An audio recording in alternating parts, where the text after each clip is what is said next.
Welcome back to the Better Men, Better Ball Player podcast. I'm your host, Trey Cobb, and I am very thankful for you to joining us, and especially grateful for those who are returning to us. And today, hopefully, we have a great show that's something that you can find valuable. There's a conversation that I get to have with Tim DeJohn. Okay, Coach DeJohn, or DJ, is the current infield coach for the Baltimore Orioles.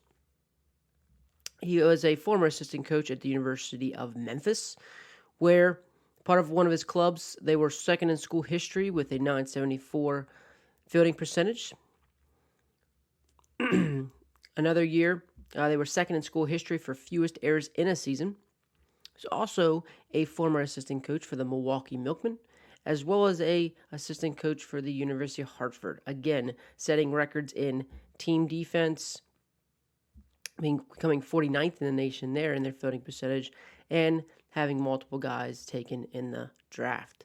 But DJ is just a great guy, just an amazing guy. He's been on a handful. If you've seen any infield happy hours, Zoom calls, he was at the ABCA this past year doing the infield hot stoves, and had the pleasure to talk to him there, as well as being able to now have another more intimate one-on-one conversation, and a conversation, again, I'm glad to just be able to record it.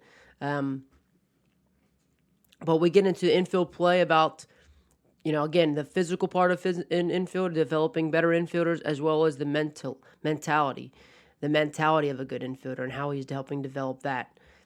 And just how you'll get to hear how he uses, and he's a simple approach that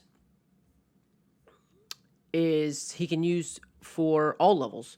It's just a matter of the complexity. He's really great at breaking things down, letting everybody know, always starting with the purpose, giving video, just depending on the kind of player, depending on the amount of layers of information that he needs to give. And that's really based on the player. Some players need a lot and some players don't, and he gets into that. So you can hear a lot of, he does what's best for the kid. So there's not too much blanket information given. He's going to talk about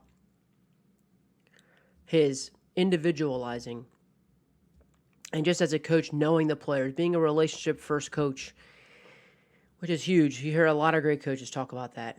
All the great traits of infielders, from being able to have good footwork, making sure that you play catch properly, as well as developing arm strength and a proper arm angle. He's always talking about, yes, infielders need to throw from all different arm angles, but you got to have your bread and butter. You got to have that one arm angle that you can rely on.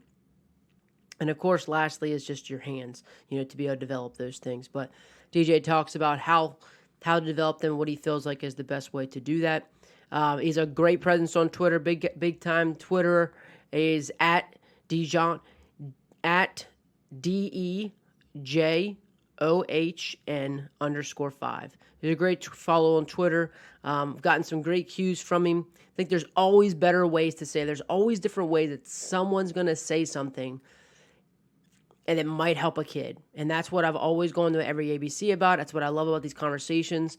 And because you never know what cue might just trigger someone, and it just speaks to someone. So, and DJ's been that guy for me on several occasions. So I want to get into this conversation. And again, please share this with anybody you feel that might enjoy it, might find it valuable, and let me know if you have any feedback for me. But again, I can't thank DJ enough.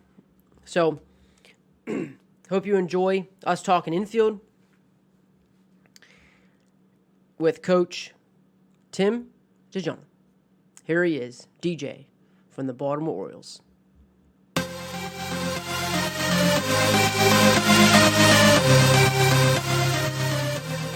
Everyone says, like, oh, what do you got for these drills and this and that? And I'm probably one of the more simple guys that's out there, in a sense. Like, I don't get super fancy with things. I just try to keep it as absolutely simple, where I could teach it to a 12-year-old and a first-round draft pick. When it comes to things like that, so you mentioned the handshake distance. I just we I hear so many times is coaches say the cue out in front, field the ball out in front. Well, out in front could be your arm fully extended, and out in front could be 2 inches from in front of your feet. So to me, out in front is such a gray term in a sense, and you can't really get mad at a guy if he's doing it deep, into his body because it's still out in front technically. So I just handshake distance is something that I don't know if I came up with it or my father taught me it years ago, but and it kind of just makes sense and it clicks with people and it's kind of a very specific cue. And it you see the light bulbs click when when that's instructed with players. So Oh, for sure. Well, I think it's such a yeah. You can see that just for us talking on it right now. You can just see what that looks like, And Mhm. do you find like is that like one of your go tos? Like, do you have a couple go tos like that that you feel like? Oh, 100%. Yeah, Handshake man. distance is definitely one of my go-tos. Um, all my players get sick of this term, but they make fun of me for it. But it's once they make fun of you for it, you know that they bought in a sense. Is It's I sticking. say, oh yeah, I say see it in all the time. I back from when I coached high school um, until now with the Orioles, like see the ball in. Even when you're playing catch, see it in. We do a hand-eye drill where they have to see it in, see the ground ball in. Anytime that you catch a baseball, I want you to focus on seeing the ball in, so you know that you got it. That's definitely one of my go-tos. I don't know if I can think of any others off Yeah. the top of What's my head it's right now. funny. Do you find it to where it's so important for you? Do you find that infielders don't do that as often as they should? Oh God, I mean, go to any baseball field and guys watch guys play catch. Um, they don't see the ball in very well. And then you notice that when they feel the ground ball, their head's kind of up. Where if they're trained and all they know is to every time that they catch a baseball is to see it in their glove, they're going to do it when they play catch. They're going to do it on a pop up. They're going to do it on a ground ball, and it just increases the chances of them catching that baseball tremendously, in my opinion. Opposed to where if they pull their head up early, even playing catch, I've seen guys pull their head up early playing catch, and they drop baseballs. A good example of it kind of is Yadier Molina. You watch Yadier Molina catch a ball behind the plate, and even if that ball's high, his head and his hand work together. Where I see a lot of amateur uh, players will they'll kind of put their arm up and they don't see the ball in, and that's when it tips off and runners advance. Mm. So I'm just very into that hand-eye coordination, that hand-eye seeing the baseball in and giving yourself confidence that you're going to catch it. Sure, sure. No, no, like you said, about using this right cues that you would use for a 12-year-old all the way to the first rounder. How has been the difference since you've now worked all those levels? Like, what's the difference? Yes, you might be saying see it in or handshake distance. What do you do differently between those two? All those different Between levels, the like yeah, like how have you differentiated between that to kind of keep everybody engaged and keep them at their level, Mhm. reach them at their level. I think that the key with that is just how in depth you go with things.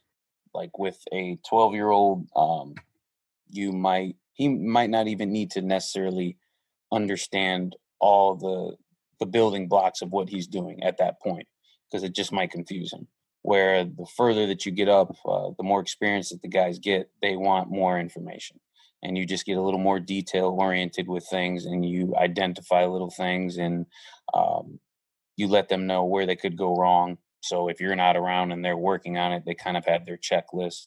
I just think it's the level of complexity that you go, and even at the pro level, some guys they don't need to know it. They don't. I may want to teach them that, but by teaching that might screw them up and get them thinking about too many things. So I think that it's important to know the player.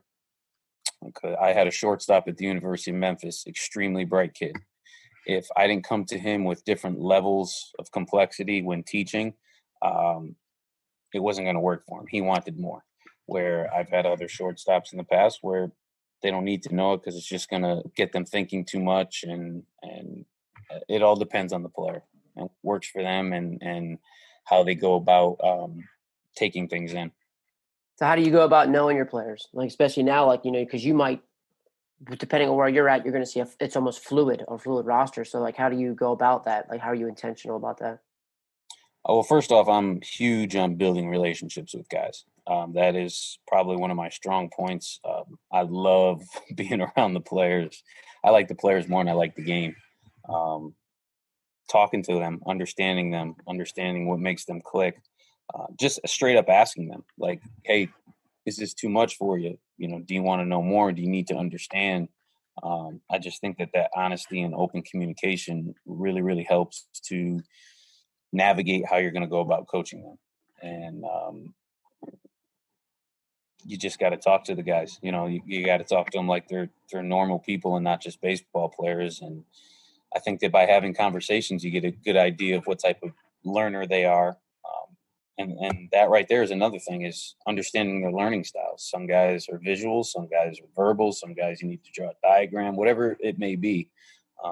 And sometimes just asking them, hey, did this click with you, or is it better if I showed you this way? You kind of just have to adapt to them, and then you have to be honest with them, and and in return they'll be honest with you. Sure.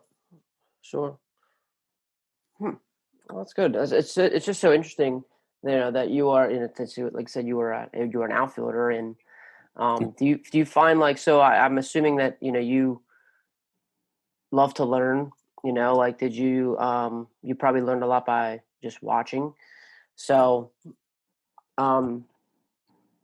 it's just interesting, so interesting that you came from an outfielding background, but now you're teaching infield. So, like, are there anything?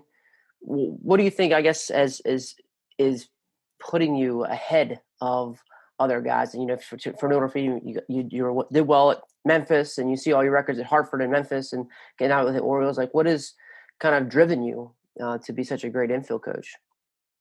Well, first and foremost, I've never done. I don't have any of those records. I just kind of was a little bit of the guiding light. Those Well, what guys. helped you create that environment that allows your players to be so Okay, successful? I'm going to touch upon it again, but I just think that the relationship piece. I think that they want to know how much you care before they care how much you know. That's one of my phrases that always stuck with me, and it's important because I want these guys to trust me with their playing career, whether it is a high school player, a college player, or a professional player. And I take pride in knowing that they do trust me with their career, and I'm going to do the best that I possibly can to put them in a good position to be successful. I think that having a plan and open communication, and not just saying this is the way that we're going to do it and like it or not. I think that having a good attitude and consistency and them seeing the passion that I have about it kind of rubs off on them, and bringing good energy every single day. I'm not a guy that's really too much of a yeller or anything. I just, once you put me out in the field, I just go, and I get passionate about it. And then the days that I do yell, they know that, hey, this guy doesn't really yell too much, and he is today, so we might be screwing up, or we might not be giving the effort. But on top of those things, I think just having a plan, the communication piece of getting feedback from them too, like, how do you feel about this drill? Do you really understand what I'm talking about? Be honest. Be honest. Does this not make sense to you? Is this not working? How does this feel? I think those are the things that have kind of led to the success. And but again, the building block of all that is the foundation of a good relationship with the players, and they know that I'm there for them, and this is not about me.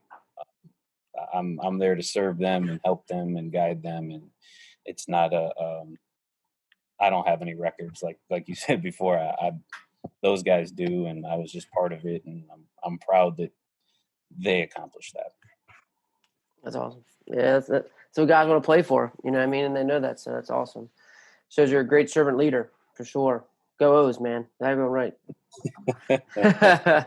Um, Sure. so I Go ahead. guess I was just wondering, like, so it just got me thinking of like, because I know we put so much. When people think of infield, they think of middle infielders, Yep. and how have you? You're an infield coach. You have to teach all the infielders, So like, how do Mhm. you go about, teaching your middle infielders and your corner guys from your first baseman to your third baseman? How do you go about, you know, helping them, I guess, develop their different skills at their different positions? Um, Really good question. So I think in the beginning, with if I you give me a group of new infielders, you give me an infield with two guys at each position, um, and these are things that I've done in the college level. Is you bring them all in, and you have your drills and skills and foundations that they should all have, or that you feel that they should all have. And then once you feel that all of them have grasped those things, then you kind of start working a little more position specific, and what skills are going to correlate to those positions. Um, Corner guys are going to play a little bit lower. They're going to get different types of ground balls. They're going to have to work a little bit different angles than the middle guys. Middle guys are going to work more around the bag. Middle guys, they're going to work more side to side in a sense. They're going to get different types of ground balls. Their body posture in the fielding process is going to be a little bit different.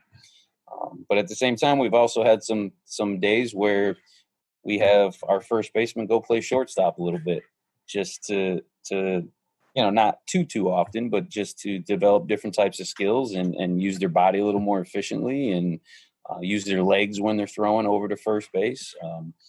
So I think that they all have a certain foundation of skills, but then after that, you start getting into position specific and what drills might work for middle infielders opposed to corner guys. But at the end of the day, they're all, as much as they are different, they're all kind of similar.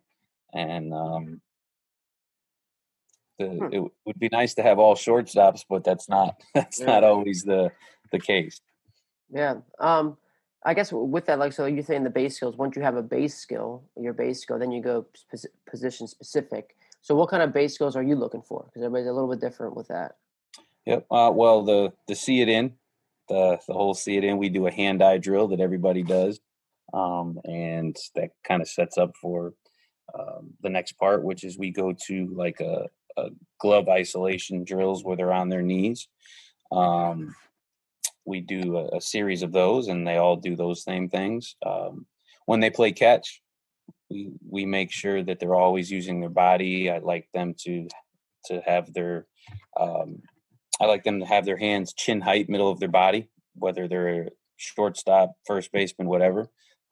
Obviously, it'll differ a little bit. Not every guy is going to be completely robotic.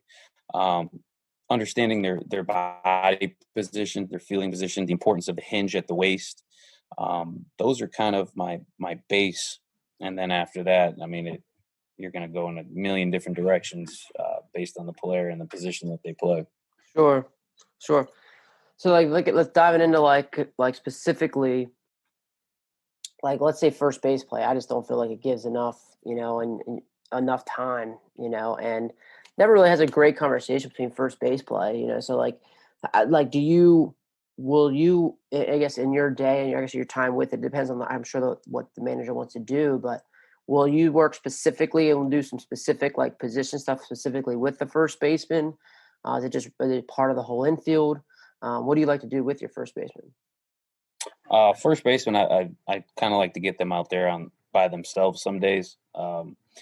Very important with cutoffs and relays that they have their footwork, holding a guy on the bag, understanding footwork to the bag, a lot of scooping stuff, a lot of pick work, understanding their approach to the bag when they go to the bag. Um, Positioning for first baseman has gotten a lot more attention recently. You mean like a Um, shifting? Like within yes, shifting? with if you watch, I was actually watching the Orioles and Marlins game last night, and we had our first baseman, or excuse me, they had their first baseman. He was about a third of the way he was a third of the way down the line to first base, Oh and he wow. was actually in the line. And, you have your base point where you start as a first baseman, and every step that you take towards the 4 hole, you take one step in. And it's pretty much the same distance to the bag if you continue to do that. And you can get as far as almost a third of the way down the line and in the baseline and still get there on time if a ground ball is hit to the shortstop. But I think that the days of the first baseman kind of playing in that one spot are completely over. So they're going to have to take ground balls at different depths, at different areas. Like I said, they I think turn around differently. They're used to, almost putting your back to the ball sometimes, and that's tough. sometimes you might not have time. I think that just developing good footwork for first baseman, understanding how then to properly line up for cutoffs and relays on plays to the plate, tags. I mean, literally just catching and tagging. So many different things. I mean, we mentioned infield happy hour before. Perry Hill came on and he crushed it. He was on there for about an hour and a half, and he really, really talked about first base play, and a lot of it was positioning. A lot of it was where you start, and then how you branch off of that starting point. Footwork to the bag, tags. I mean, there's a lot. Yeah, sure there is. Yeah, with first base play, I mean, it's good, but it's also just something that just gets left behind. But then you're so appreciative of like that really good first baseman that you do have, because they make the infield better. Oh, 100%. I mean, I'm especially for the high school coaches listening out there. If you have a good first baseman and a good catcher, you'll be able to win some games. They might not win the games for you, but they won't lose them for you. They will prevent a lot of errors in the infield if you have a good first baseman that knows what he's doing, and then a catcher behind the plate that could keep the ball in front of him and not give up all those extra bases. It's huge. And when I was coaching high school, we won a lot of games, and we were fortunate to have a really, really good first baseman and a really good catcher on all those teams. Mm-hmm.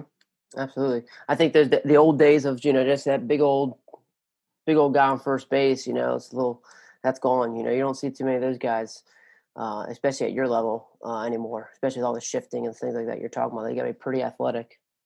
Yeah, we got some first basemen that are big guys, but they could still move, and they're athletic and they understand it. And you can throw them over there at third, and they can probably do a good job with that as well. So, and you got to start finding more ways to challenge them as well with different drills, and you expect a little bit more out of them, and footwork and starting double plays. I forgot to mention that.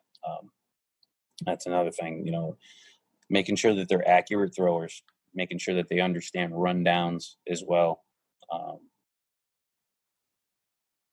Yeah. There's a ton of stuff. I mean, I know there's a ton of stuff. It's just something that just doesn't get talked a lot about, and even the times that I have been on the infield happy hours, stuff like besides Perry Hill, but like, it's just something that kind of goes. But like you said, though, I think another way of to also incorporating that, because you look at you look at high school guys, there might be two guys on staff, like trying to kill two birds with one stone, where I think like what you were saying is putting them in with the shortstops, making them turn some dope plays and getting their footwork right will also help their footwork around first base when they have to do that as well. It's just going to increase their athleticism. The more that you challenge them in different ways, it'll carry over to their first base play. I'm not saying having a first baseman taking ground balls at shortstop every single day is going to make them a better first baseman. But every once in a while, just mixing it up and getting guys to play in different positions and promote different types of movements and athletic postures and all those things, it's going to help. Sure. And I first baseman, you can spend a ton of time just on them at practice.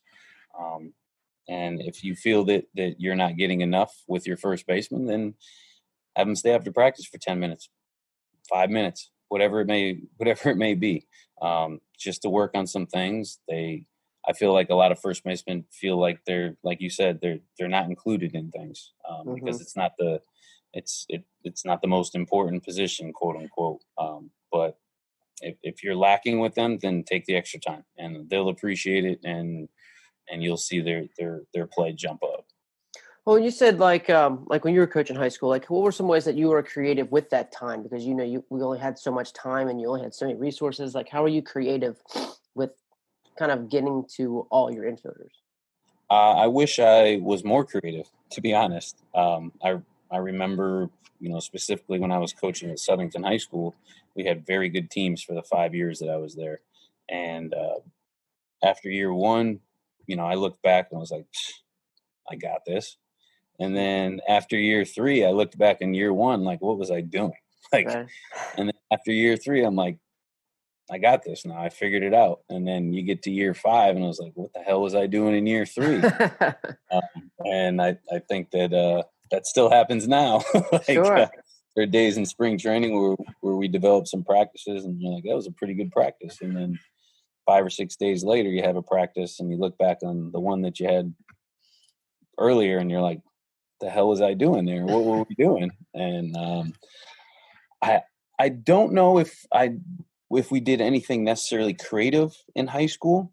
I think that we were probably a little bit ahead in the sense of we didn't just say, hey, we're going to take 15 minutes and we're going to do 15 minutes worth of ground balls. We did not do that. We had our early lead up work every day, and we had our progressions. I can't recall if we ever did anything too much position specific, but we definitely had those drills before they took their their regular ground balls, and this was like 7-8 years ago. Okay. So at the time, I think that we were doing things, I don't want to say advanced, but we were paying attention to those routines in a sense. Mm-hmm. We definitely used the wall drill a lot. And a good drill for first baseman, here you go, especially during quarantine and everything that's going on. If they're not able to play, is, you have the wall drill where you're X amount of feet from the wall, you throw the ball over their shoulder, they just field the hops. Well, you put a bag down and you can have the first baseman have his footwork to the bag, you throw it off the wall, and then he works on his scoops and picks. And it kills two birds with one stone with them getting their picks in and also their footwork to the bag. Yeah. You can also do it where they start on the bag and then they shuffle off like they're holding a guy on, and you throw the ball off the wall, and now they work on fielding the ball while holding somebody on, and they can add in phantom footwork or throwing footwork to second base, like to turn a double play. So I think the wall creates some really, really good hops for first baseman. For sure. Now, would you when you did the wall and you tried that, were those part of your lead ups, like part of your pre-practice stuff, or? Absolutely. Yep. Okay. We And would that you just was teach the kids those, or was that something that you were a part of and did them for them? I think that one of the things that we did in high school and even when I was at Memphis and even a little bit with the Orioles is you teach them it, and once you understand that they can grasp it, you kind of float around, So you instruct them to do those things, and they have a partner, and then they understand the what, the why, the how, the common mistakes, how it should feel, and then you could kind of let them go a little bit. And then some days you just stay there with them and watch them. Today during lead ups with infielders, you guys know your drills. I'm going to be with the first baseman during lead ups today. And then maybe the next day, like, hey, you guys know your drills. I'm going to be with the shortstop today working on something specific. So I understand with high school coaches that you may not have a lot of coaches. You may not have a lot of time. I think that if you thoroughly teach some of the drills early on and spend the time there, they can go out and do those drills on their own, and then you can kind of float around. So you might say, hey, corner guys, you guys are going to work on these on your own today or with partners, and I'm going to be with the middles working on double plays. Mm-hmm. And then the next day, you three guys are on your own, or you three positions are on your own. I'm going to go with the third baseman work on slow rollers or backhands or whatever it may be. Mm-hmm. And I'm not saying that's right or wrong, but that's something that I've definitely done in the past. Yeah, it's So smart. guys don't feel that they are getting, they don't feel like they're getting shortchanged. Everyone feels like they're getting specific attention throughout the week. Yeah, and you're just kind of, I guess, basing that based off of what you've kind of seen in practice and Mm. what you kind of see guys need. what's needed. Yep. And then on some days, our early work might be, hey, we're all going to work on backhands, or Mm-hmm. we're all going to work on this because we haven't covered it first off in a while. Yeah. Which kind of brings me to another coaching point, coaching tip that I've started doing, and I've learned it from at the University of Memphis is you make a checklist. You make a checklist of all the things that you can cover as a group, and then a checklist of all things that you can cover each position. And when That you you're cover going it, to cover, or you said you make a that checklist of things you're going to cover, or you want to cover. yeah, that you're going to cover, you do this before the season, Okay. and then when you actually cover those things in practice, you write the date down next to it. So if first basemen haven't done, tags at first base, or when's the last, you can go check the sheet and say, man, I haven't done that in 3 weeks with these guys. And sometimes as a coach, you forget. You got so many things going on, and you forget those small little details. And, when's the last time I went over double plays with the middle infield? Oh, it was 2 days ago. All right, well, maybe I can do that 2 days from now. We can work on something else. And it's just, it doesn't leave it open for interpretation as far as, I think I covered this at this point. Like, no, this is the date that you covered it, and it's been 2 weeks. You better hit it again. Because like I said, I know, especially as a high school coach, your mind's going in so many different directions and have so many things to cover that you might gloss over those finer details that'll help you win or lose a game. Yeah. Has that checklist changed for you over the years, where you said maybe it's condensed? Because I'm sure even myself, I know I would have a problem with, like, I got to cover 20, 30 things. I think in some cases it's actually gotten a little bit bigger, because when you're a high school coach, you don't really have a lot of individual time. Where once you get to college and pro level, you have more time to cover the finer details. Kind of what we talked about earlier. When you're Uh, saying individual, are you saying like position specific? Or yeah, okay. yeah. I mean, I would have a checklist for the entire infield. Like, we introduced this drill, we did this drill as a group, we did this drill as a group, we did this drill as a group. We covered cutoffs and relays, bunt defense, whatever it may be. Then you go to the specific positions, or you can even make a checklist for the player. Okay. That's kind of something else that I've done in the past, is like, hey, I got Billy here, and these are the things that Billy needs to work on. And you write that list for Billy, and then you write the date next to those things. Not every player is going to need the same drills. And again, I know that's probably a little bit more of the pro and college game because you have more time. But you can find a way to make it work in high school too. Mm-hmm. Sure. Well, that's really good. I've always seen like a practice index too. It's kind of similar to that. Coach Sloshnik at TCU uses that. And but yeah, that's cool. That especially the specific drills for the individual. It's a great way to, you know. But have you noticed where, like, because I'm just thinking of like in-game stuff, because I know that's kind of the I don't know. It's been a new talk of saying, like, okay, well, we don't do this maybe twice a year, so why would we be covering it so much, or things like that? So, are you taking any kind of data like that to say, hey, we're not really doing this too much, we're doing this often, so we're going to cover this more often? I can tell you that at the high school level, we spent way too much time on bunt defense and different types of bunt defense and 5 different plays and first and thirds and so many different plays in first and thirds, and they just didn't come up in game situations as much. Mm-hmm. Or you'll spend time working on 5 different bunt defenses, and during the season you really only use 2.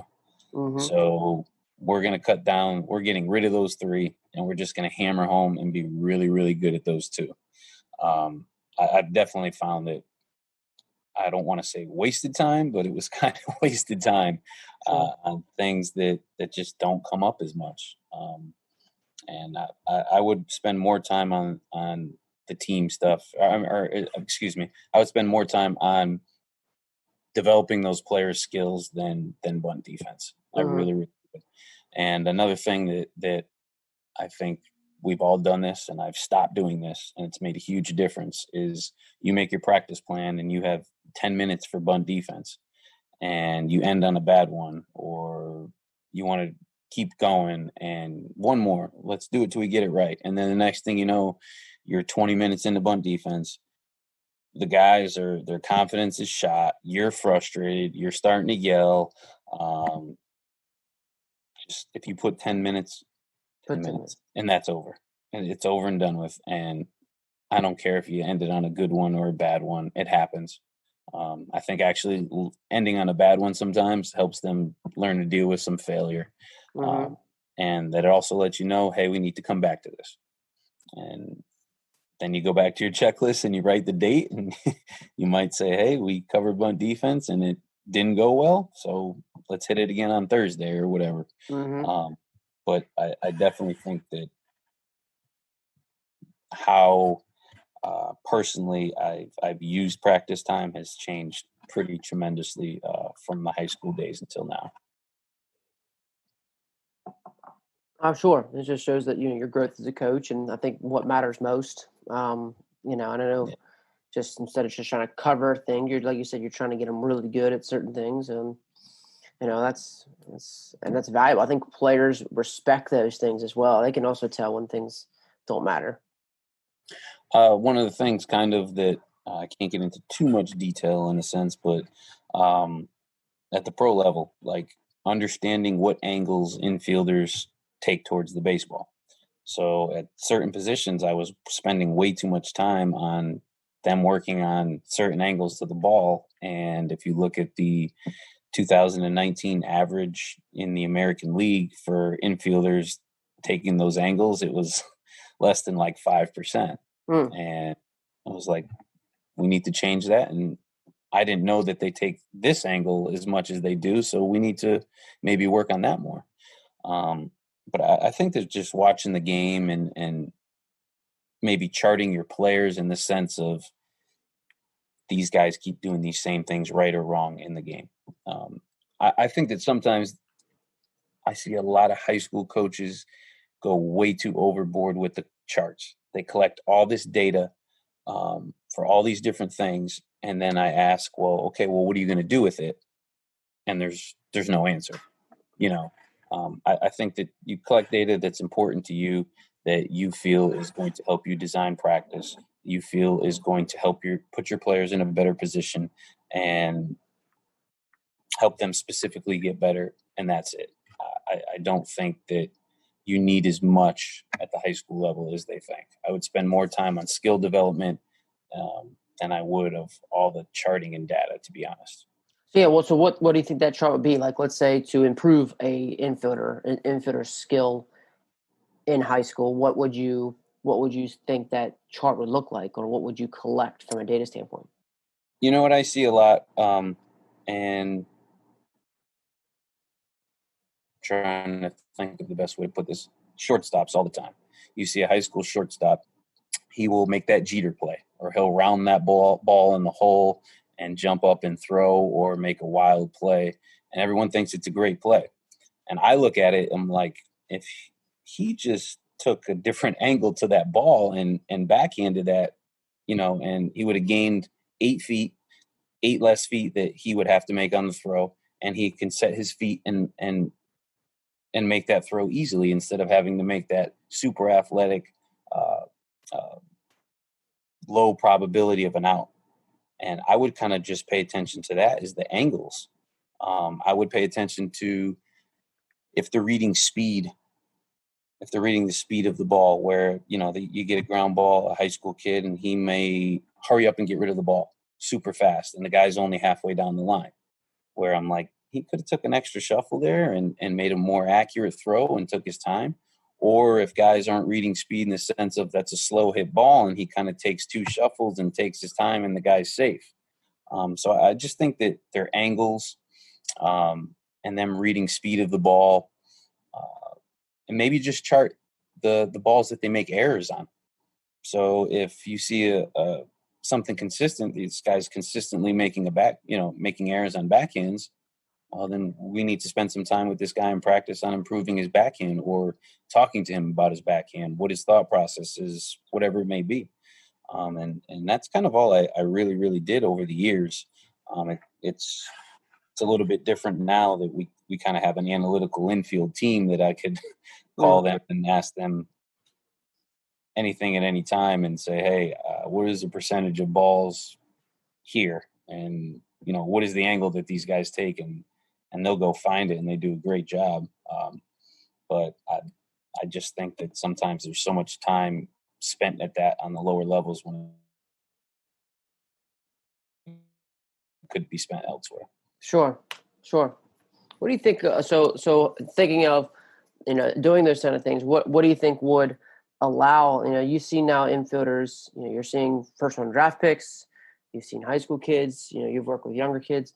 What would be something that would allow like the skills needed to play at the highest level? Like, what are you seeing like that you would recommend or give advice for a younger kid and say, work on these things because these are the kind of things that they're doing as a first rounder? Well, first and foremost, footwork. Usually the good infielders have good feet. And I don't think that is – I think that the usage of their body when they do everything, I think the infielders rely on just their arm. They don't use their body enough. But I back to the first point, I think footwork. I would do a lot more footwork drills at an early age. And I think one of the greatest ways to improve your footwork is go play a different sport.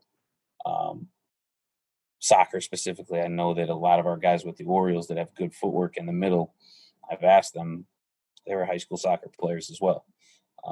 And it kind of, it's funny how it works out that way. But I think that feet are the toughest thing to improve as they get older. So if you can start working on their feet, and I don't know specifically which drills yet, but I think playing multiple sports, I think that cutting, I think that having light feet, things like that are going to help out down the road. The next thing that I would do, that I would develop as a younger kid or a high school kid, is proper way to play catch and developing strength in your arm and throwing the ball correctly. Long tossing. I don't feel like guys long toss enough. They don't throw enough. They want to throw from 30 different arm angles, but they can't throw from one. I agree that an infielder should throw from different arm angles, but he should have that one go-to arm angle that's his natural arm angle that he is money accurate with, opposed to, well, he's got 6 arm angles, but he's not accurate with any of them. Mm-hmm. So I think that playing catch and understanding that is extremely important and overlooked. That might be the most overlooked one, is the art of playing catch. I watch a lot of travel ball and these tournaments, and they spend 5 minutes, if that. And they don't even use it all, and they don't get past 90 feet. And that's not the way that I was kind of taught. That's not the way that I grew up. And I think it's a little bit of a lost art. And then I think that the hands and all those drills, I think those come third, because I think that there's a lot of things that you can do later on to help improve those. I always say the thing that I struggle with to improve the most on a guy is his feet, then his arm, or excuse me, I struggle the most developing a guy's feet later on. So that's what I'm looking for.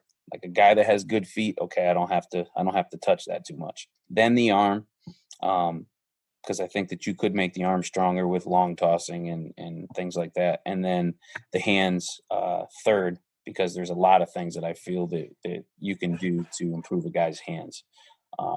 Even if they're not that good, there's a lot of things that you can do. But the feet are the toughest to improve, especially as they get older. Sure. So those are great. So I know you talked about your progression and stuff like that. So with your early up, lead ups, and progression stuff. So with your progression work, are you targeting those things like footwork during your progression work? Yes. I wouldn't say that we're doing as much like agility work with it, but I think that having your feet in the right position, where the weight in your feet, on the balls of your feet, when you're turning a double play, how your feet should be. Like, I definitely pay a lot of attention to that. But as far as the skill, as far as the agility piece of it, at Memphis, I left it to the strength and conditioning coach. With the Orioles, I leave that to the strength and conditioning coach. Now, you communicate and say, hey, I think that this guy is lacking this, or he can't perform this drill very well. What do you recommend to improve that as far as his feet are concerned? And, then I kind of leave that to them, or they may ask some more questions and for us to figure it out. But I wouldn't say as much agility with the infielders when we're doing these lead ups, but attention to detail as far as how their feet should be working and the position of their feet and how their toes are pointed and very specific things like that. But the improvement of the agility, I kind of leave it to the strength and conditioning guys. Now, if I was a high school coach, maybe I would have a little, maybe a couple times a week that I would have some strength and agility work that's off the field. That, hey, infielders today, if we have 10 minutes of lead ups, we're going to do 5 on this agility work off to the side, and then we'll implement it into practice. I'm not really big on ladders on the field. That's where I was going. I'm not. I think that using a ladder and fielding a ground ball, that footwork doesn't happen at the same time. So I don't really believe in going through a ladder and then fielding a ball, because I don't want you to do that in a game. I don't want you to have that type of footwork in a game. I want your footwork to be smooth. And it doesn't happen. Like I think that in some cases, if you're talking about angles to the baseball, it could be counterproductive. I think that you can do all that ladder stuff and agility work and plyo work off to the side. And then once you get into the process of fielding a ground ball or you're taking fungos, like, you just let it go. That's just going to transition naturally. But I'm not very big on you're going to go through this footwork pattern through the ladder and then break down and field the ground ball. I used to do it, but I just kind of thought to myself, like, it doesn't really make sense. I don't want him to have those choppy steps to the baseball. I want them to be smooth and efficient. A good infielder, when I actually spent a couple of days with JJ Hardy, and he said that he would watch the dirt around him after he went to a ground ball. And if it was chopped up a lot, he knew that he was too heavy on his feet. But if the cleat kind of went into the ground and came out smoothly, he knew that his footwork pattern or whatever it may be was very efficient and quiet and smooth. And I kind of pay attention to that now, where if you have a ladder, you're going to be chopping up everything. Oh yeah, dust everywhere. Yeah, and I'm not a strength and conditioning guy in a sense, so I leave it to the pros, as far as the organizations that I've been with, but just something to kind of think about. Oh, for sure. I agree. It all starts with around the bag and just that footwork. It starts from the ground up, man, just like mostly everything does. Yep. So, I mean, that's another thing about that I kind of learned recently with, like, On Base U, talking about physical ability and footwork and things like that is, and oh man, I've screwed this up so many times. I would ask infielders to get into certain positions years ago, and I mean, I won't even say years ago, pretty recently. I would ask them to perform certain things and all kind of be able to get into certain positions. And some guys physically just can't do it. Their body is not built in a way, or they're struggling with some mobility in a hip or hamstrings or whatever. And I'm asking them to do it, and I'm starting to get frustrated. I'm like, I can do this. How come you can't get into this position? Well, not everybody's built differently. So I think that understanding your players' bodies and what they can physically perform, and if there's some tightness in certain areas of their bodies, that's going to prevent them from getting into that good position. And then if they can't get into that position, you have to decide whether you're going to spend the time to increase their hip mobility or flexibility or whatever it may be, or if that's going to be an off-season thing where it's going to take a long time for them to get to that flexibility, that you coach around it in the meantime.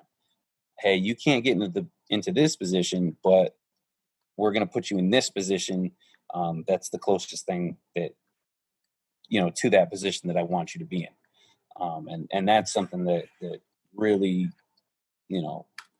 sparked with me. I'm like, man, I spent a lot of time trying to get guys in certain positions that they just physically can't do. Mm-hmm. And the art of coaching now is, well, are we going to spend the time to fix that?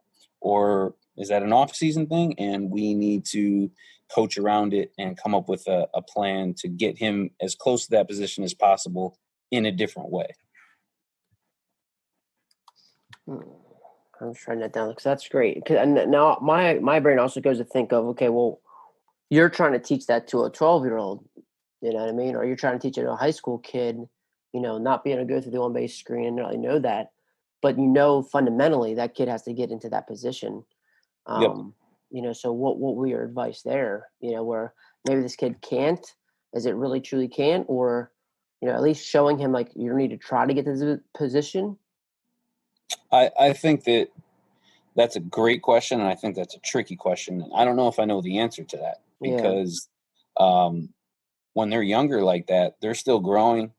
They, some kids, they hit their athletic peak at different ages. Some guys don't grow into their bodies. That is a great question. I would strive as much as I possibly can at the younger ages to get them into those proper positions instead of coaching around it. Yeah. I don't know the answer to that. It's tough. And I'm not afraid to admit that I don't know the right answer. I think that that's a good question for Dr. Greg Rose. Yeah.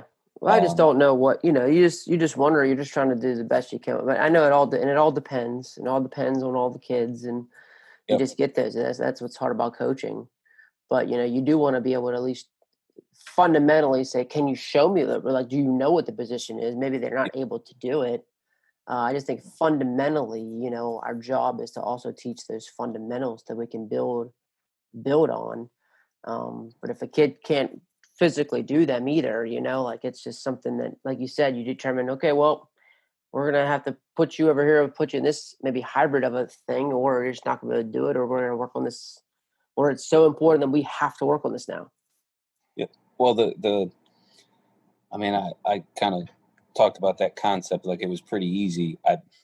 With the Orioles, we just say like, hey, this guy can't get into this position, or he's struggling getting into this position, and you go talk to the strength and conditioning staff, and they'll kind of come view it, or they'll test them on certain things and certain mobility, whatever, and they're either going to come back and say, we can have that fixed in 2 weeks, or you're going to have to coach around this until we can figure it out. I don't know. And like I said, I'm that's nice, man. Isn't it nice to have that resource?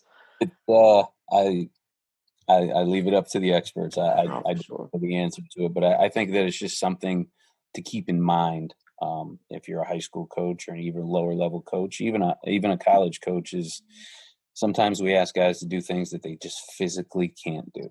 Yeah, and I think that's what's on people's minds. At least, like I said, it's on people's minds to know, like, yeah, this person just might be able. And when you're talking this position, you're talking typically like maybe a backhand position, or looking what like the hip hinge at a ground ball, or the two-handed ground ball, or the one-handed slow roller ground ball. You're looking at those kind of positions you're talking about. Yeah, I think that I won't get into the name specifically, but we have a first baseman in the organization that he just can't square up a ground ball because he can't get low enough, because either his hamstrings are tight, or his hips are tight, or he might just be too tall of a guy. And I'm looking at it and I'm like, man, like he's leaving too much space between the ground and his glove, and balls can get under there, and it just makes me a little nervous. And then we just said, you know what? He's just going to field balls off to the side, because he can kind of get into that one leg and hinge, and it made a huge difference. And I think I would have just spent so much time in the past, like, we need to work on this. We need to work on this. We need to work on this. And he couldn't do it. And he was just so much better and played so much lower and was so much more confident and freed up his hands and his athleticism by kind of just playing the ball off to the side in a little. So you in would a sense. purposely just get to the right of the ball, essentially. Yep. Why not? I mean, I don't think that. I think that that's another topic that we can go on for a little bit is playing one-handed. Mm-hmm. I think that so far I know for a fact, this is a fact, that Arenado played. I think he fielded. It's either 90 or 91% of all balls one-handed last year, and this year up until this point in this season, he's 100% every single ball one-handed. Even at the shortstop position, you see guy like I like to use Lindor because he does this very well. Is he'll square up a ball, he's getting ready to field it two hands, and he's getting lower and the ball's getting closer, and he might not like the hop that he's going to get, so he might step through and field it one-handed. I have no problem with guys fielding the ball one-handed. I have no problem with guys fielding the ball outside of their shoulders one-handed as well, and not quote unquote getting in front of it. I think that sometimes getting in front of it is counterproductive to an infielder because it makes him less mobile and prevents him from being able to adjust to different hops and things. Because once you're kind of committed to those two hands and inside your shoulders, you could be set and stuck with whatever hop that you want. Where if you're playing a little bit more one-handed and have a little more freedom, your adjustability increases. Sure. How do you go about teaching that to a younger kid? So what fundamentally, so like when do we still teach this? Are we still teaching both of them? If you're taking the foundational skill there. Oh, I 100% would teach both. But if you actually watch most younger kids, and they field the ball one-handed naturally, and we have to teach them to put the other hand in there. Sure. And I think that if a guy can do it one-handed all the time, I don't care. Go ahead. Now, obviously, if you're going to set up to turn a double play and you have to have that other hand closed. But I think that you kind of let them do what they naturally do. And I wouldn't push too hard for the two hands, and the reason I say this is the guy that catches the ball the most on the field is the catcher. He uses one hand. Guy that catches the ball the second most is the pitcher because he gets the ball back from the catcher. He never uses two hands. The first baseman is basically a one-handed position. He catches the ball the third most. I would allow that freedom of one hand way more. And how I would develop it is I would tell him, hey, I don't even worry about that other hand. Just go be free. And you'll see their range increase and different things that they can do. And then as soon as you start putting that other hand in there, it could screw some things up. And I think that you just need to know when to use it. Sure. If you have a true ground ball that's staying down the entire time, and you're going to be able to field that ball in between your shoulders, sure, go ahead, use two hands all day. But I think with a lot of the playing surfaces that the lower levels play on, you're going to get some funky hops. Balls aren't really going to stay down true as much. So I would promote the one-handed a lot more. And at the end of the day, we want them to catch it.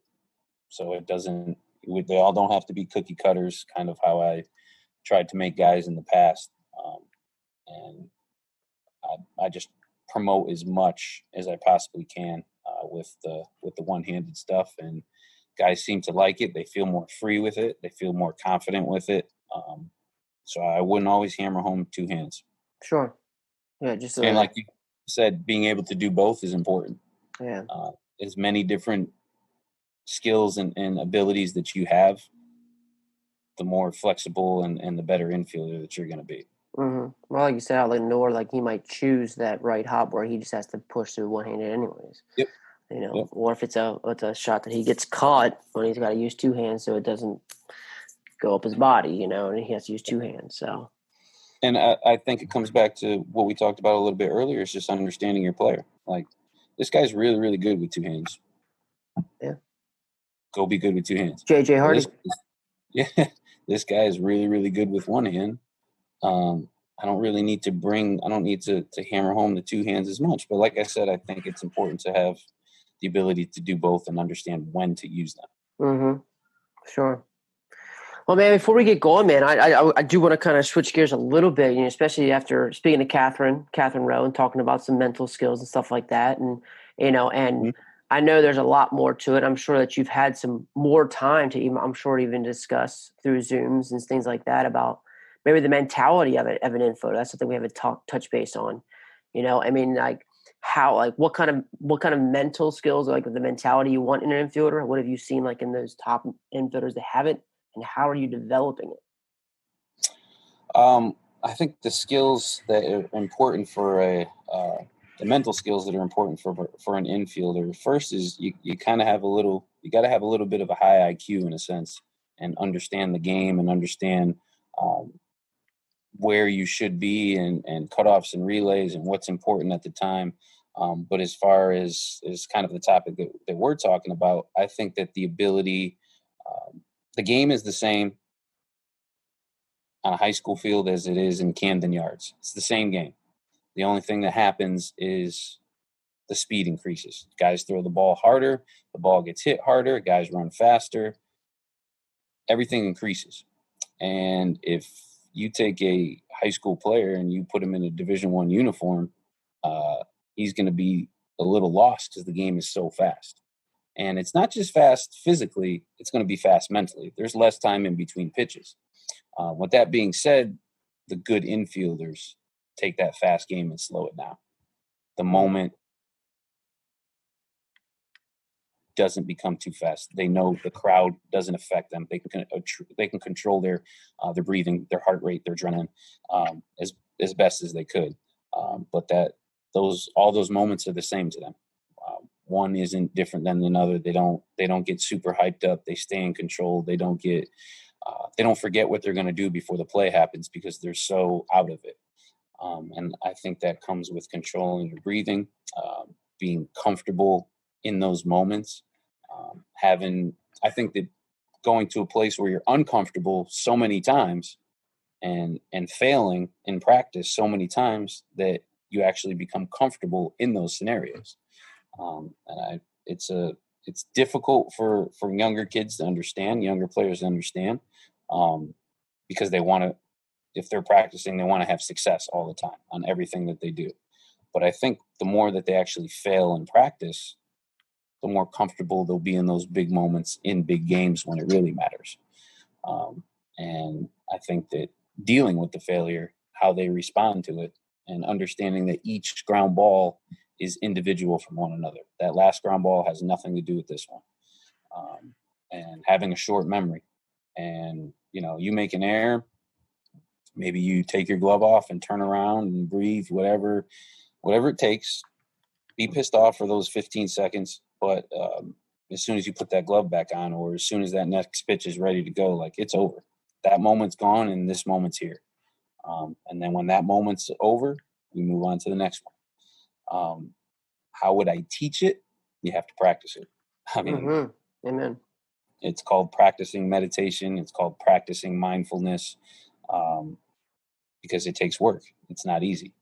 Nobody can sit there and have full peace, and you have to practice each individual moment and controlling your breathing, and you have to practice it whether it's good or bad. You may go through meditation and mindfulness and be great and still have a bad game and let your emotions get the best of you, but you have to go back to practicing again. You can't abandon it. It's a commitment and it's an understanding. And it's, you just can't get up there to the plate and say, okay, I'm going to breathe deep here and do this. Like, it's too late then. Right. These are things that have to be practiced off the field with non-baseball things too. I think just in your lifestyle, just practicing those different things, and it carries over into the game. But if you just practice it when you get to the field and say, okay, well, when I get in the box or, before each pitch, I'm going to do that, it's not going to be as successful as you'd like it to be. You have to practice it away from the field as well. That's so crazy about our game. Like, you can practice those skills that you need even when you're not playing the game. 100%. That was cool. That's a great point. I think that being uncomfortable and understanding that uncomfortability and being okay with that as often as you can. It's not easy. Yeah, It gets scary and difficult sometimes, but the more that you do it, it's just like anything. The for more sure. comfortable and the more familiar you'll be with it. So when you do get into those big moment situations in the game, in your mind, you've already been there. So you're Yeah. calm, collective, and prepared. So what are you doing to create some of those big moments in practice? Are you doing anything to create those and create those, maybe that failure you were talking about earlier about failing more in practice?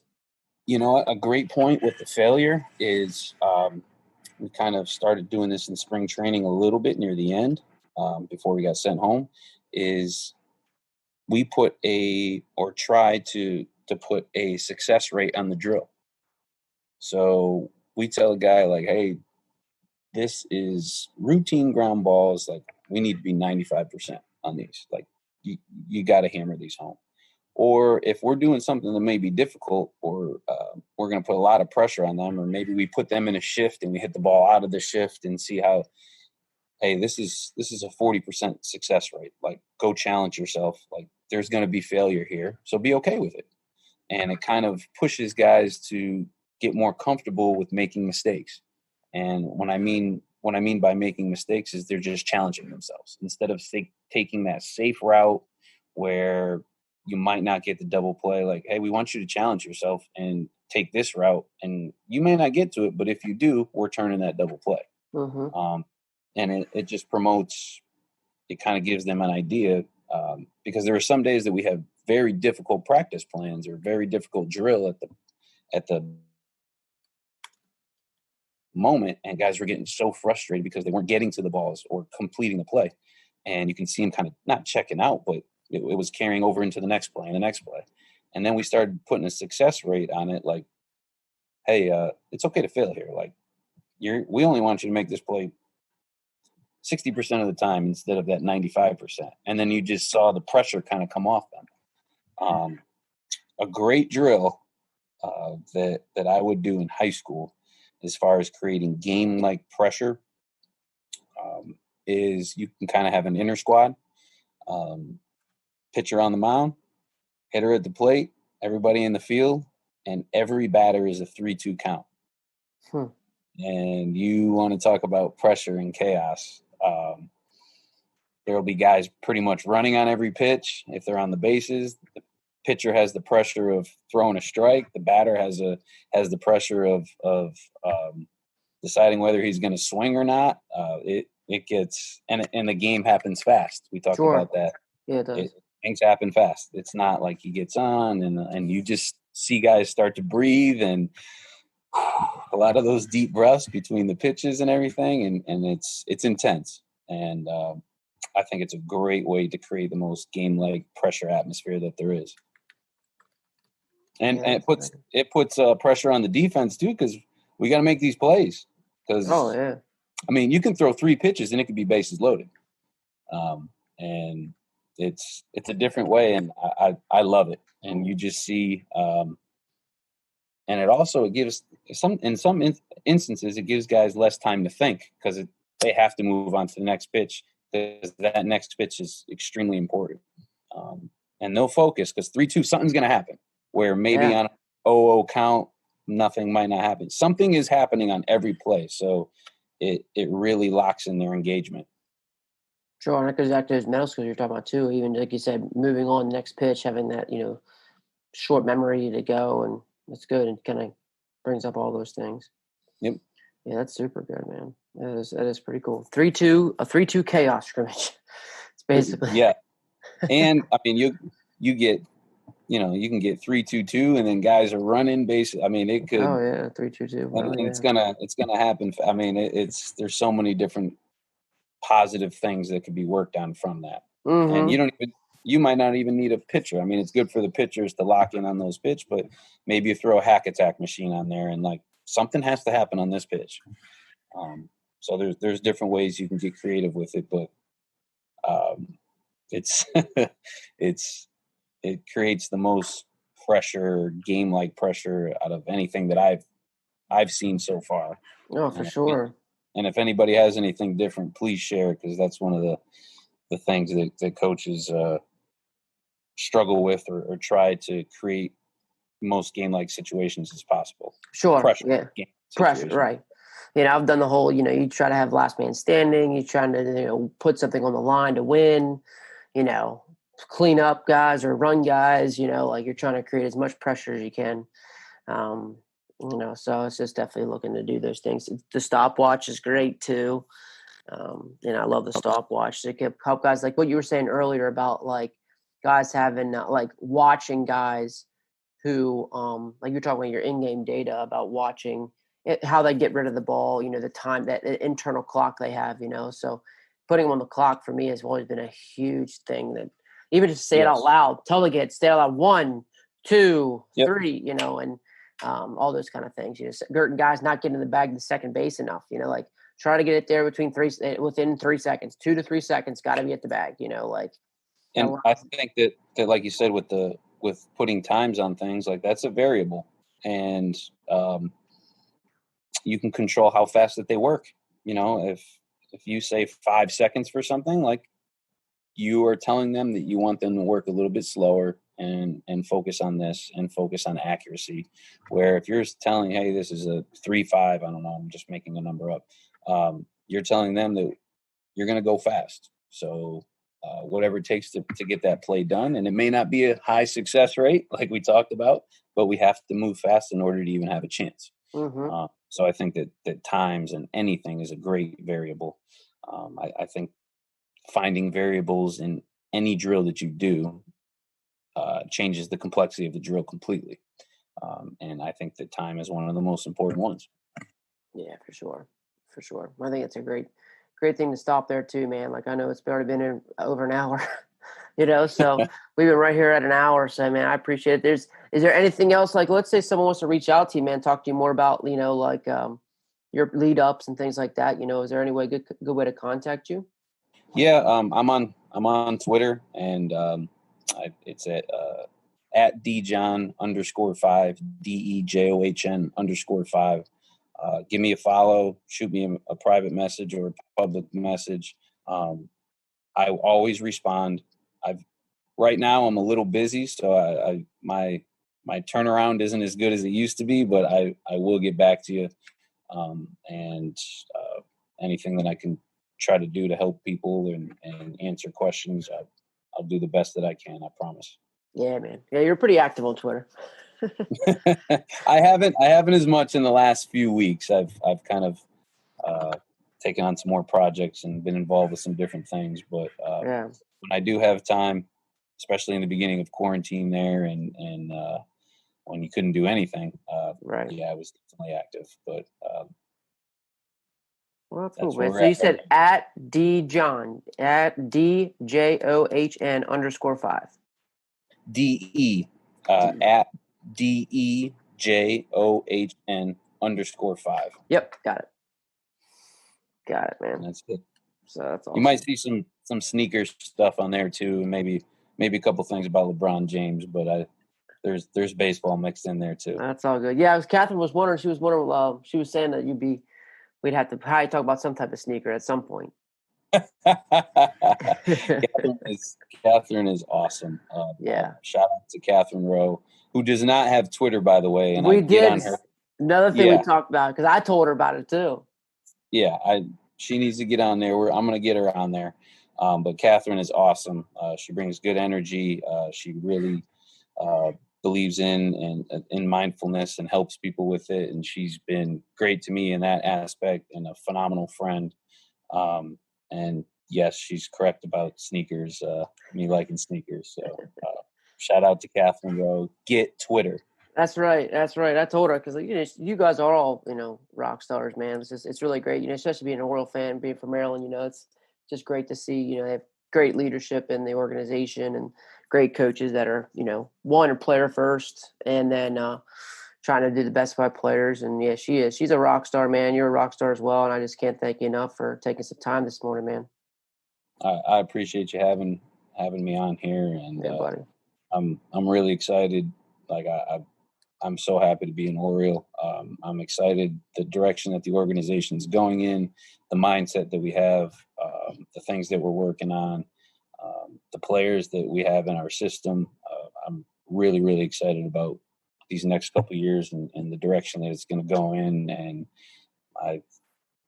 my first and foremost priority is to give everything to that organization. I'm thankful for the chance and the responsibilities that they've given me, and the people I've met so far have been amazing, and I couldn't be more happy and prideful. Yeah, that's awesome. It's awesome. We're thankful as well, man. Just having all you great guys around there, and DJ, if there's anything else, man, I just really appreciate the time, buddy. It's been great. Hopefully we can do it again. Thank you for having me, man. I'm glad that we finally made it work, and appreciate it. You did a great job. You asked some great questions, and you got me thinking a little bit too. That's good. That's good. Me too. I just love being able to talk some baseball, and I'm glad we can hopefully help as many people as we can.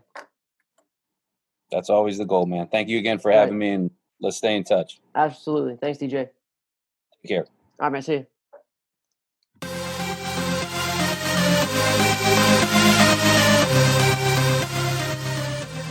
DJ just crushed it. So, again, I just want to thank him for taking the time out. We actually went back and forth for a couple weeks trying to find the best time to do it, and it really just worked out to a good time for both of us.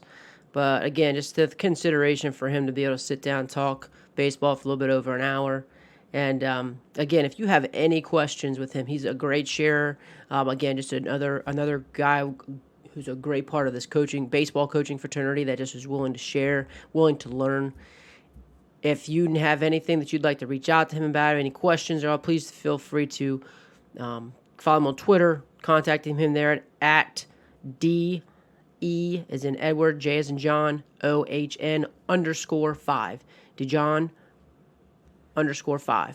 So just want to thank him enough. Can't thank him enough for some great stuff. Just great, valuable information. I just love it when he gets into talk about how to deal with success and how even to be upfront with guys and say, hey, we want a 60% success rate here, or we want 95% right here. And giving that and then incorporating the 3-2 count with scrimmages. I mean, what a great pressure-packed, chaos-filled drill that we can try to help mimic game-like reps. I love how he talks about those high IQ for infielders, keeping the game slow, being able to work on your routines, which you heard Catherine Rowe talk about with being in the mental skills, being able to have a short memory from an infielder standpoint, but being able to practice moments and staying under control in those moments, staying centered. He talked about when you do have a moment and adversity comes, to take off your glove, turn your back to the fielder. When you're ready, turn your body in front to make sure that just shows that you're ready to make a pitch. Those are great cues. Those are great, valuable, real skills that you can teach and you can practice those because adversity's coming. And if you don't have a plan for them, okay, you are leaving it up to chance. You are not putting yourself in the best place to succeed. So just give us some great information. And he was true to his word. He is a simple, applicable coach. And I love how he talked about in-game, I'm going to track angles. What angles are we taking to balls? And if I do those things the most, I'm going to practice them the most. We don't need 5 or 6 bunt defenses. We need the ones that we do the most. We need to track the things that really matter. Collect data that we can help design practice and be specifically getting better at practice. Okay, to be honest, pay attention to those angles and pay attention to just where are you making errors. And if you're making a lot of errors in your backhand play or making a lot of errors with your throwing, then that you can practice specifically for those things. So, and if I'm a player, I'm doing that whether if I have a coach or not. Hey man, I'm jotting this down, or hey man, can you jot down which ones I miss throughout the year, and you can have a friend do that, or you can have your dad do that, and then you go back to work on those things. So very valuable information. It's very real, and I can't thank DJ enough for taking the time here to reinforce a lot of those great thoughts. So please share the episode and leave me any feedback that you can. Leave a review. DM me on Twitter at Coach3Cobb. Email me at treytcobb@gmail.com. But please, again, follow DJ. He's a great follow, great guy. Really glad the Orioles got his hands on him. Go O's, and I'll see you next week. Keep getting better.